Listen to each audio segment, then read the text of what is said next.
এটা হয় মূলত প্রবাসী ফুটবলারদের বিরুদ্ধে। এর আগে আমরা রিয়াসাত খাতুনের ব্যাপারেও দেখেছি, আমরা আরহামের সাথেও দেখেছি। ফাহমিদুলকে ফিরিয়ে আনুন, সিন্ডিকেটের ইতি টানুন স্লোগান করছে দেশের ফুটবল ভক্তরা। ইতালিয়ান ক্লাবে খেলেন, প্রতি ম্যাচে করেছেন হ্যাটট্রিক, তিনি কিনা বাদ পড়ছেন। এইটা কি কোনো কথা?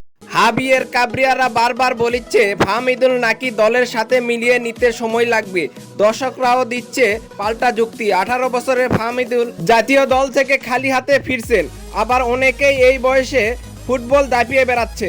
এনরিক 18 বছর বয়সে ব্রাজিলের জার্সি গায়ে মনোযোগ কেড়েছে, রিয়াল মাদ্রিদে হরহামেশায় পায়ের জাদু দেখাচ্ছে। ওইদিকে 18 বছরের লামিন ইয়ামাল স্পেনকে শিরোপা জিতিয়ে সুপারহিট, বার্সার জার্সিতে তাকে ভবিষ্যৎ মেসি ধরা হচ্ছে। তাহলে আমাদের ফাহমিদুল কেন খেলতে পারবে না?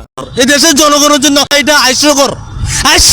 উঠে পড়ে লাগছে হামজার সমালোচনা। তাদের ভাষ্য মতে বিদেশি খেলোয়াড় যদি এদেশে আসে তাদের ফুটবল নাকি ধ্বংস হয়ে যাবে। এই কথা বলেছেন এদেশের এক সময়ের স্বনামধন্য খেলোয়াড়। আসুন ফুটবলটাকে ভালোবাসি, ফুটবলের ট্যালেন্টেড প্লেয়ারদের আমরা সাপোর্ট করি। ভিডিও ভালো লাগলে ভিডিওতে একটা লাইক আর চ্যানেলটাকে সাবস্ক্রাইব করে দিও। দেখা হবে নেক্সট ভিডিওতে।